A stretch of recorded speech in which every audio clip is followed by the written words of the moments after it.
Imagine arriving at your destination ready to relax, only to find the hotel or vacation rental isn't quite right for your little ones. It's uncomfortable, it's inconvenient, it lacks the extras that make family vacations easier and fun.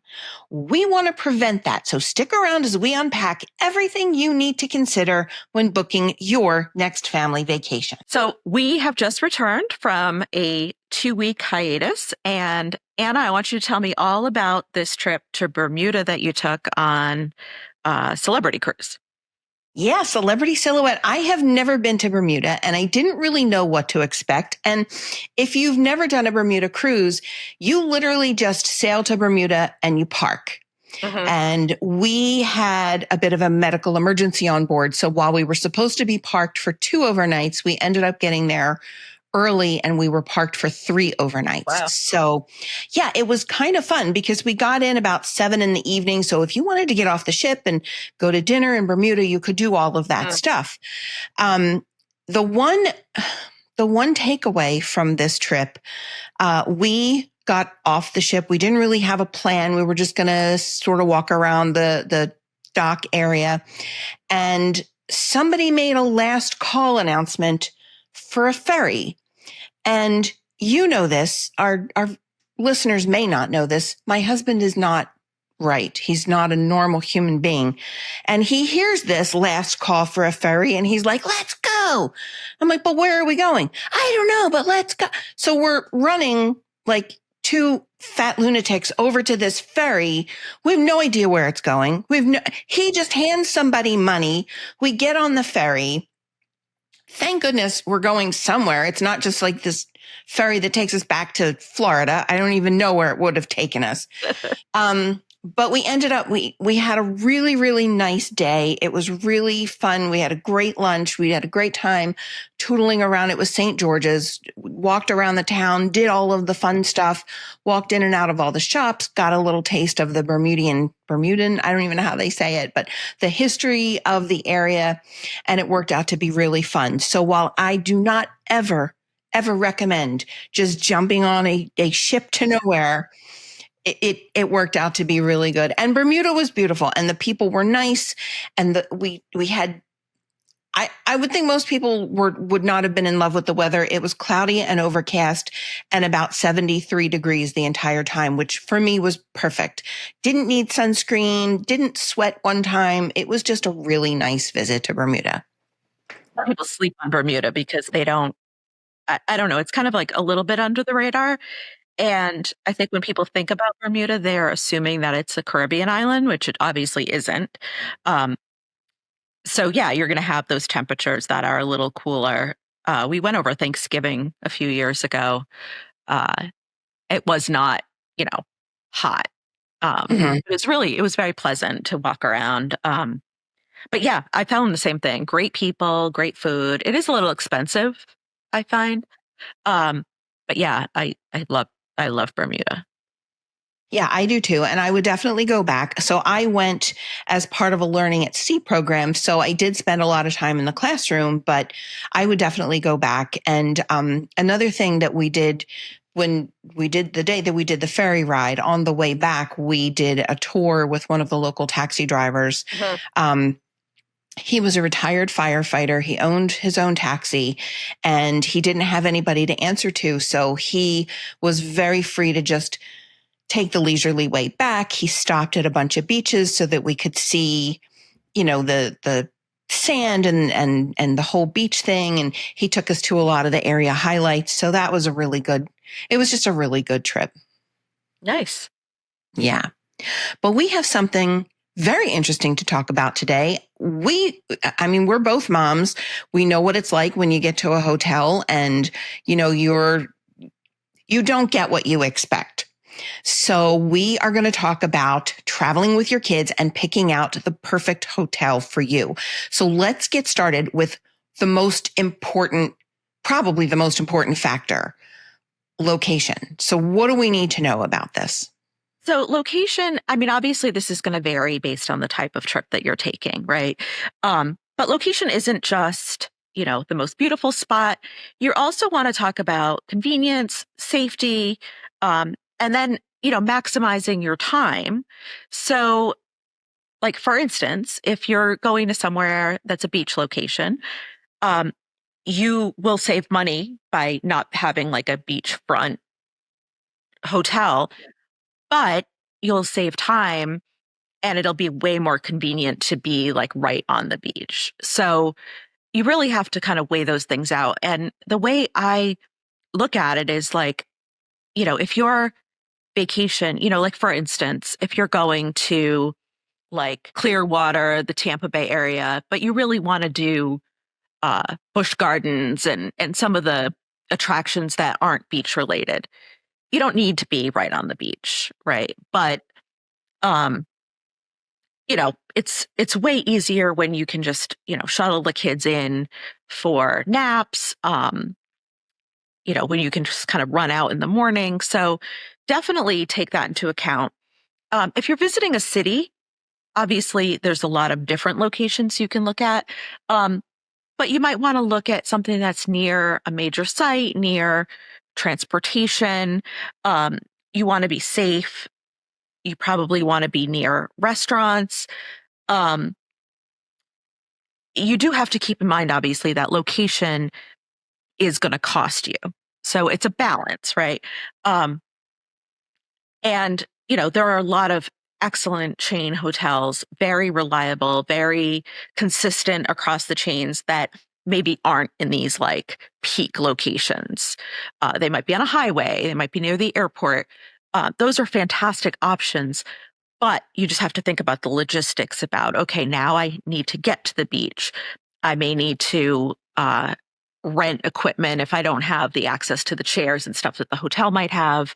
Um, so obviously that's all important. Now, something we have talked about a lot is theme parks, right? And that's like could be a whole episode about whether or not you stay on property. But that's obviously a factor. So yeah, location's really, really important. And I recommend that people start with that. Especially with little kids, because my aunt owned a restaurant in the Outer Banks, and we used to spend all of our summers down there. But she lived in Manio, which, if you're familiar with the Outer Banks, is not on the beach. And on the days that we would go to the beach, I mean, I'm very old now, but I vividly remember my mom packing up the cooler with the drinks and the snacks, the sand toys, the blankets, the towels, the chairs. I mean, it was like repacking for a full vacation every day that we wanted to go over to the beach. My sister now is a little bit closer. She lives in the Outer Banks. She's a few blocks away from the beach. But even with that, just knowing that you've got to pack all the stuff in the car, and then you're putting Sandy kids back in the car, where if you just spend a little bit more and get a beachfront where you walk out, you walk back in, you can, shower yourself off before you track the sand. Right. It's so important. Yeah, definitely. And I mean, that obviously translates also to vacation homes, which, we're not, it's not a hotel, but it's the same sort of thing. Like there'll be vacation homes that are right on the beach. And you just have to decide what's important to you and how you plan on spending your vacation. Because, you don't want to be, for instance, in New York, in the middle of Times Square necessarily, if that's not like the location that you're planning on spending your time, right? I mean, it's a popular location. It's very busy. So yeah, obviously you have to like weigh kind of what your plans are going to be. Yeah. And are there deals out there? What should we look for when we're looking for deals? So if you're traveling with a family, I like to look, sometimes you'll find deals that are, stay 4 days, get the fifth night free. Obviously with the theme parks, there's always an opportunity to get some sort of deal, whether it be, we talked about like dining included or something like that. Kids eat free is another great one. If you're, if you're going to eat in the hotel restaurant, that can be a great, a great money saver. And then sometimes there's places that won't necessarily charge for another person in the room if they're a kid. Mm-hmm. So yeah, those are definitely like the types of deals that you'll want to look out for. Are there other ways that you can save money? Like what types of amenities should we look for at these hotels? So again, this is all going to be based upon what your plans are. But there's a lot of amenities, especially when we're talking about like warm weather hotels. that can really save you money because, if you've got like a fantastic water park or pool where, you're going to spend a day there, you're not having to spend money outside of the hotel at, you know, a park or, a zoo or something like that. Um, Again, this is something like, you're not going to want to pay for those amenities or to have those amenities if you're not going to use them at all.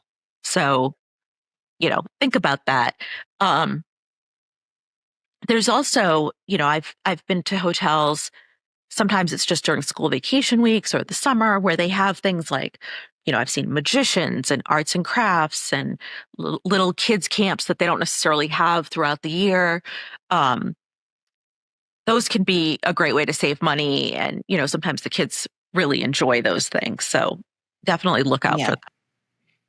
And I think, again, we could do a whole episode, but one of the advantages to staying on property at Disney is there are some of these things. There's, the movies at night, and there's the campfire, or there is some sort of entertainment going on that, especially if you're arriving and you don't want to spend the day in the theme park and you want to just hang out at the hotel because, you're not getting there until later in the day. It's nice for there to be some organized activities that the kids can do without you having to pay an extra day in the theme park and stuff. Yeah. And I mean, there's some hotels, like specifically what's coming to mind is like the Gaylord hotels, which there's like 4 or 5 of them in the chain. The, um, the Nashville one, which is the biggest one, they have, I mean, some of it costs extra money, but they have a water park. They have, a ton of activities around the holidays. They have like a boat that rides right through the middle of the hotel.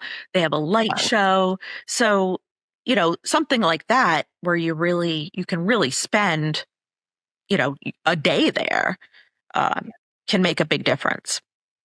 And what about the actual room or the vacation rental? What are we looking for when we're going with our kids?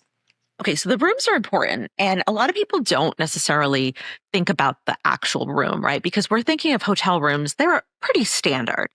But you want to know, first and foremost, if it's a hotel, you want to know the bed configuration. Um,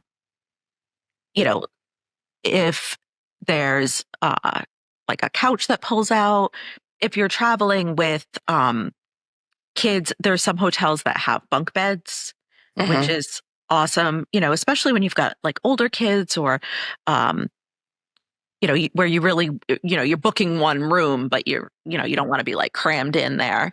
One of the most unique room configurations I've been to is the courtyard that's in Anaheim.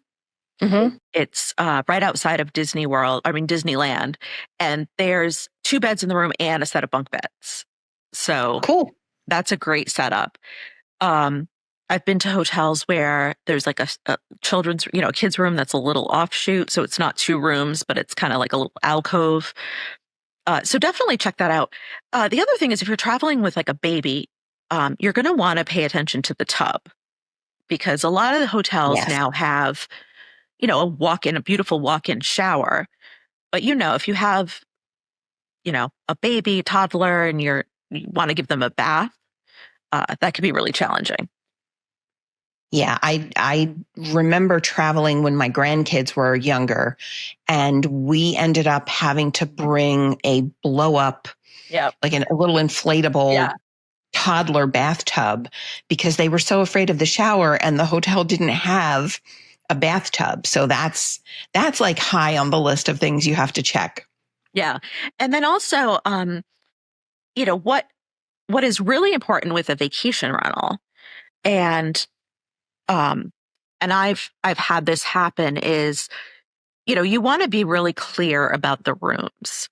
So we had booked a vacation rental, and I want to say it was like 15 or so years ago. My kids were really little, but one of the rooms that they quoted was literally a set of bunk beds in a hallway. Oh my gosh. And it was a loft. So it felt very dangerous with really little kids. Like I didn't want them to be in this like loft that we ended up, my husband and I had to sleep on the bunk beds, and the kids were in the bedroom. And then there was another bedroom, but it was in this very, very moldy basement. So obviously, see where the rooms are, look at the photos, make sure that, you're not seeing any like loft situations that might feel dangerous. I know when we used to have a vacation rental home, and we worked through a management company, and they were very specific about us making sure we had to put like an extra handrail. We had this very beautiful decorative like nautical rope, but that didn't cut it for, being safe. Yeah. So management companies and our insurance company also were very specific about that, but you don't necessarily know who's renting the house. Yeah. So look at the photos, make sure you understand, are there, twin beds? Are there bunk beds? I've stayed at a vacation home where there were bunk beds and the mattresses were covered with plastic. So every time the kids moved, the thing crinkled. Yeah. Yeah. So, Yeah. Look at those things. And if you're not sure, then reach out before you book it and ask, Yeah. And logistics too, because when we traveled with our girls when they were little, we used to like to stay at Residence Inn because Residence Inn has multiple rooms. Like you might get a 1-bedroom or Right. a 2-bedroom, but always if you get a 1-bedroom, the 1-bedroom is off with the bathroom kind of en suite. It's included in that bedroom. But then where we would normally put the kids is right where the door is. Right. Well, Eilish was an escape artist when she was a kid. So there was no way we were leaving her out there. So we ended up, sometimes having to consider putting the kids in the bedroom. Right. But then we had no access to the bathroom in the middle of the night without waking the kids. So you want to make sure you're familiar and you can work out all of those logistics. Yeah. And I mean, I think obviously, if you're in a hotel, like it's not going to be home. There are going to be some things that, are not perfect. But you just want to make sure that you are as set as possible. And, photos online can be really helpful. But also just asking the question directly can be very helpful as well. And the other thing I forgot to mention too is like if you're going to need a crib or a portable crib, just make sure that those are available. If you need to request it in advance, that you do that. What you don't want to do is have to be making like a trip to a local shop to purchase things that you were hoping were going to be in the room. Yeah, for sure. And so do you think it's worth it to pay more if you get a good view or a really cool room location? So that's a tough one. And I in general think no, unless you're planning on spending a lot of time in the room. Now, where I would say maybe it is worth it is, if there's like a balcony and it overlooks the beach and you're going to sit out there and read, obviously, that's going to be important. Something like, at Disney, like Animal Kingdom Lodge, I always recommend getting a Savannah view room, like the memories of my kids being able to see the animals right out the window or just, amazing. So, if you have like a fireworks view, but the kids go to bed at 8 and you're not going to be up to see the fireworks, right? Or you have plans late at night and you're never going to see them. So, just think about it a little bit. We talked about room location a lot in an episode, and there obviously are things that you care about. And, no one wants to look out over a garage or, a parking lot. But if you're not going to be in the room enough to even look, then it might not be worth the view. So that's generally what I think. If you're trying to look to save money on your trip, that's a good place to kind of just book like the standard room. Yeah, I would have to agree. And, with little kids, you're out, you're doing stuff all day long. And then even when you're in the room, even if it's nap time, you're pulling the curtains closed so there's not all the sunlight streaming in and they can have a nap. So you don't get to take advantage of a view as much as you would if you were just grown-ups traveling. So, Yeah. I mean, one of the things that we would do, like when we were traveling with the kids who were, little, and they would nap in the room or go to bed early, right? Like, the kids go to bed at 8, you don't want to go to bed till like 11. I would take advantage of a balcony with a book mhm, and sit out there while the kids were sleeping. So, just think about like how you use the room. yeah. And what other amenities do you need to consider when you're traveling with kids? Um, there's a lot of things that are fun, and there's a lot of things that really can save you money. Now, one of the things that I really like when traveling with kids is a free breakfast. Um, Not only does that save you money, but the kids usually love like having all those options. Um, and like a good breakfast in the morning can really save you money on lunch. So that's obviously something to look out for. A lot of these hotels, like the suite hotels specifically, will have like an evening reception with some sort of snacks. I've been with some where it's like, a vegetable plate, but I've been to some where like the snacks are like mini hamburgers or, things that you can actually kind of use as your dinner. So um, that's great. Um, Other amenities, beach access. I've been to beach hotels where they charge for the beach chairs and like Wow. not like a small amount either, like a Yeah. significant um and you want to know that, right? Like what am I going to have to pay for once I get there? Um there are some amenities, and a lot of this related to COVID specifically, but places have kept them where you might need to make a reservation for the water park or the splash pad. So, make sure you know that. And if you do need to make a reservation, make it. Um, I was just at a hotel that had a rooftop pool in a city, and they in the summer require reservations for that. So, just That kind makes of sense. know. Um, I also, a lot of people will look at shuttles. So some hotels will Yeah. offer a free shuttle from the airport to the hotel or from the hotel to like a theme park or an attraction. Those can be a great way to save money. You want to kind of know what the shuttle plan is, especially when it comes to like theme parks like Disney World. Like, is it once a day? Is it once a day to Disney Springs and then you got to get yourself from Disney Springs to the Yeah. park, which is not an easy thing to do. You know, research, definitely. Yeah, you really have to research. And I love a hotel when I'm traveling with kids with an indoor pool. And I don't think as a grown up it would matter to me as much, but I just had clients who spent a week in Myrtle Beach because they thought, it would be right before the kids are out of school and the weather would still be warm and they would be on the beach and in the pool, and it rained the entire week. Yeah. So they were so grateful for the indoor pool because it was something they were really looking forward to, with some time in the water. And that was the only opportunity they had, was the indoor pool. So Mhm.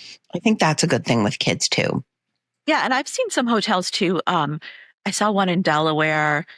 I can't remember where else, where they had like a retractable roof, Yeah. which is really nice because you kind of get the best of both worlds there.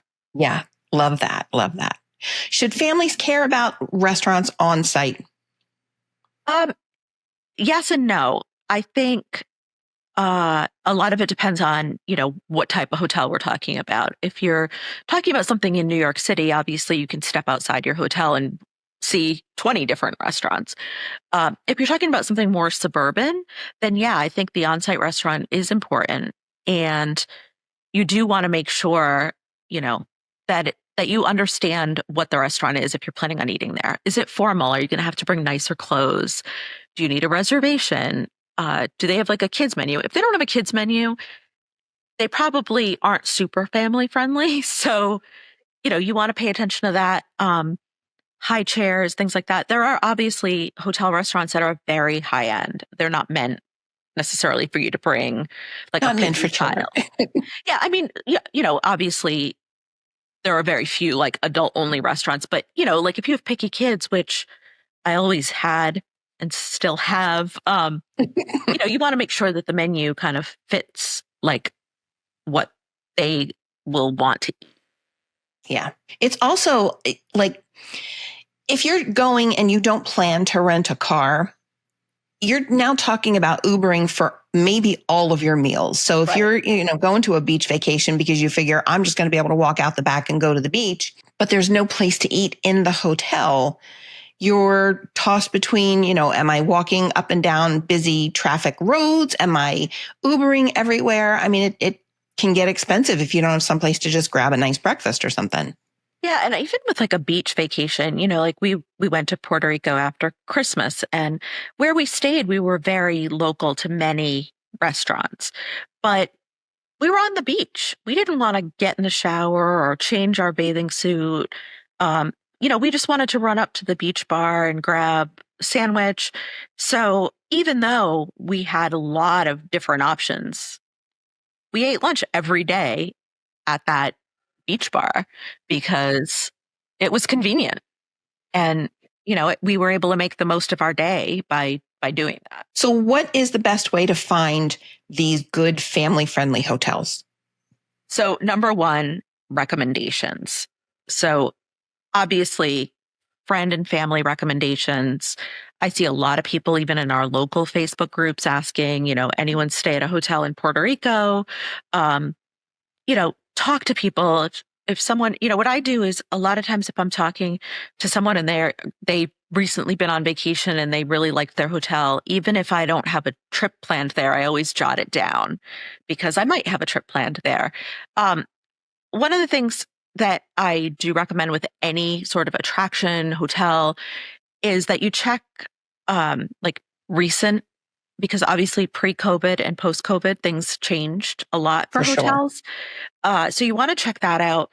A lot of the hotels down, specifically like in Florida along the coast, may have been affected by hurricanes. So, you want to get kind of more up-to-date stuff. I always highly, highly recommend checking the online reviews. And I tend to view those more as like directional because you don't know who's writing it. You don't know what their family makeup is or what they value. Other than like, if you're talking to someone and you know them and you know their family and everything, you can get a more specific review. But I tend to view them as directional. If they're all positive, it's positive. People tend to leave like really positive or really negative experiences. Yeah. So you kind of have to take that as it is. But, I've found a lot of really good information about hotels. I've seen hotels that I've looked at and, 10 reviews in a row say the room was moldy. Well, yeah, that's probably true. So a lot of people leave reviews too. Like we'll leave a lot of really good tips, which can be helpful, when you eat at the restaurant, asked to sit in Joe's section, he's really good with kids or something. So, definitely read the reviews and, understand that those experiences may vary from yours, but they're like probably directionally accurate. I'm going to ask this, and you may not know the answer because this is totally off the top of my head, but I remember when my girls were little and we did some summer traveling, I would look for the places that had advertisements for things like a kid pack when you checked in. And it was never anything fancy, but it might have been a couple of coloring pages, little pack of crayons that you get at the restaurant. They had them at the front desk. Do hotels still do that? Yeah. I mean, some hotels do that. I've been to hotels that have, one was super cute, had their own kids check-in area. And the kids like climbed up a couple of little stairs that they were like, able to see. Those hotels, you're going to find that out by going to the hotel website, by looking at online reviews, by, talking to people. A lot of them, if they have this stuff, will advertise that. And, sometimes you'll see it advertised and then you check in and you're like, wait, you can always ask, right? Because they might have them in the back or something. But yeah, I mean, kids always love that stuff. And it can be, just kind of a fun way. Now that my kids are older, sometimes they'll be like, oh, remember we went to that hotel with the kids check in, like it's memorable. Yeah. Yeah. And, it's definitely a green flag that says, no, we want you to bring your kids. Right. Which, and again, a lot of hotels, you can bring the kids, but there's nothing really kid centric about them. Right. Exactly. Yeah. And the ones that, are making that extra effort, the kids clubs, um, the kid amenity check in at, like, we one time stayed at a hotel and we had gotten a portable crib, and they had a little stuffed animal with like the name of the hotel on the shirt of the stuffed animal. Oh, It's just obviously telling you that they valued you as a parent yeah. traveling. Yeah, that's nice to see. Yeah. Well, if you have been to a family-friendly hotel that you want to recommend to us or that you want to talk about, or if there's an amenity that you absolutely have to have when you're traveling with your kids, leave us a comment, go to our Facebook group, and let's chat about it and tell us what you love about your favorite family-friendly hotel. We have a couple of questions that relate to previous episodes. And the first one was kind of interesting to me because I honestly didn't know, but can you visit private islands if you're not on a cruise? Because we talked pretty extensively about the cruise line's private islands. Right. So something like Perfect Day at Coco Cay, Castaway Key, if you visit these, you think, wow, I could spend some time here, even if I weren't on a cruise. Those islands are specifically for people on those cruises. So you can't visit them if you're not on a cruise.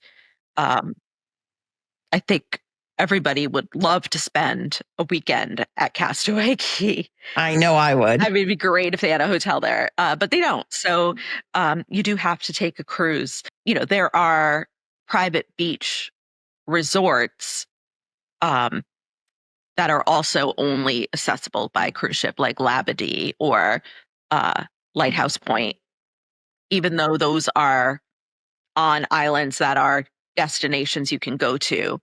But you can't, you can't visit those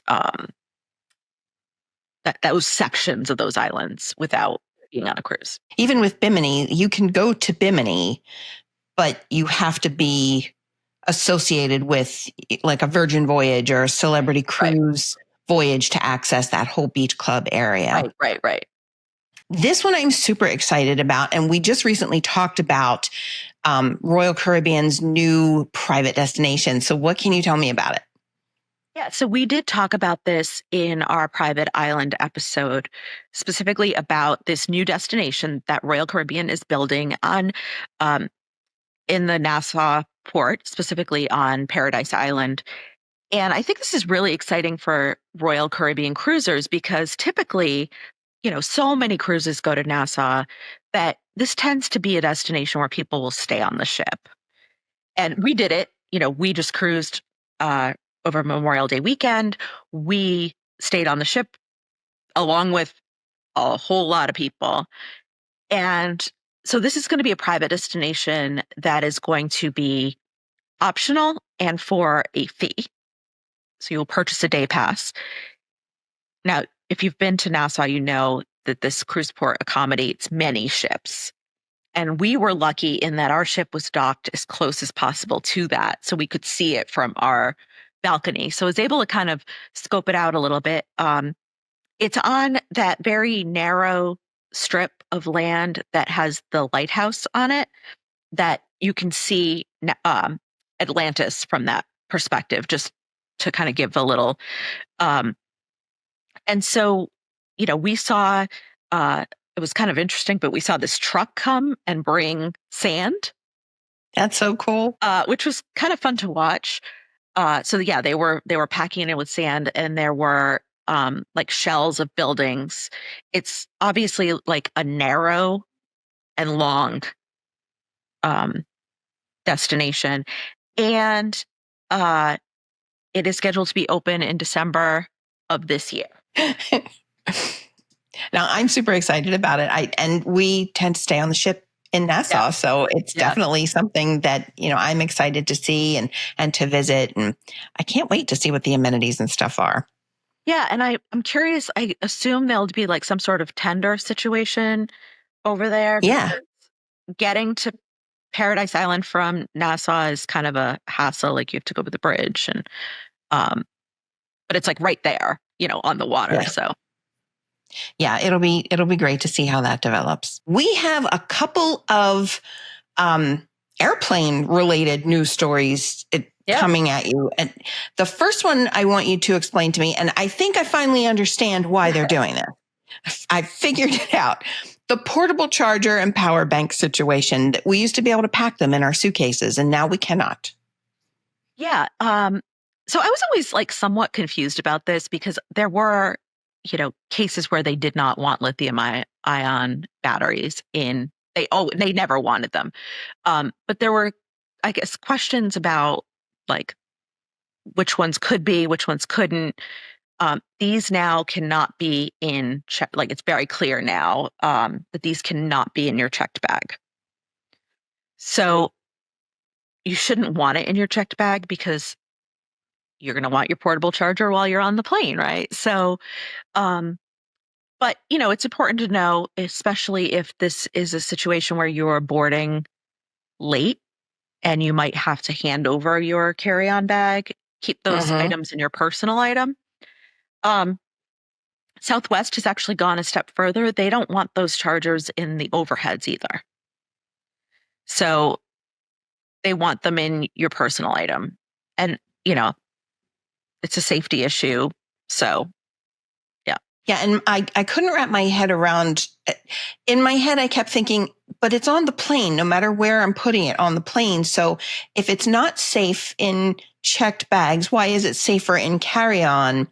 And I may be totally off the mark, but I think if a situation arises, if it sparks or if a fire occurs, it's going to be a longer time to know that if it's in checked bags as opposed to on the plane with you, and I think the Southwest making it has to be under your seat. That's what kind of kicked it off for me. Like that's going to be your first way to identify it. Cause even if it's in the overhead, you're not going to see it or smell it or whatever, but if it's right there, you will. That's what I suspect that the situation is. And that's why all of the lithium ion batteries need to be with you. Yeah, that totally took me a hot minute to figure out. Like, what does it make? It's going to be on the plane regardless, anyway. Right? But yeah.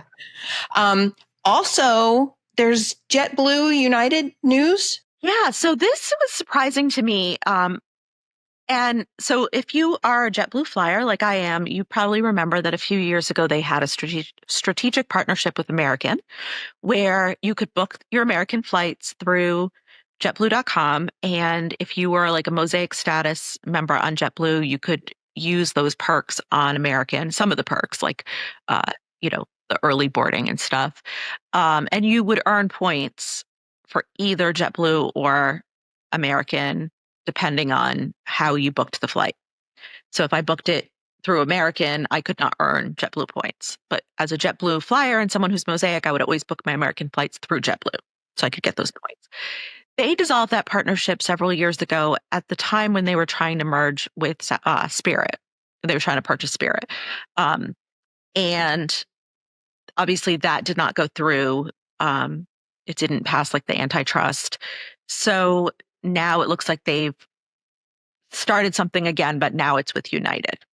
So it's exciting because it gives you the opportunity to earn those points. Probably not on all United flights, but on ones that are with American. It was like, I think specifically like Northeast based, or North East Coast based, but I don't know all the specific rules, but obviously that's exciting for anyone who flies those two airlines. Yeah, it definitely gives you other options and you're still getting the points. So right. I think that's an awesome thing. And the last little bit of sad news that I have to share, it was the end of an era with Southwest Airlines. This had been announced several months ago, so we've had plenty of time to mourn and prepare. But you now have to pay for your checked bags on Southwest. They were the final holdout. They were. And now, yes, you have to pay. $35 for your first bag, $45 for a second bag, which still is lower than some airlines are charging for your bag fees. But I think it's very sad. especially for college students, because I know so many of them would fly Southwest specifically because they could bring 2 bags, um, for move in, move out. So, that's something else you have to budget for. And for families with little kids, because you could load up one suitcase with diapers and wipes and formula and all that stuff. Yeah.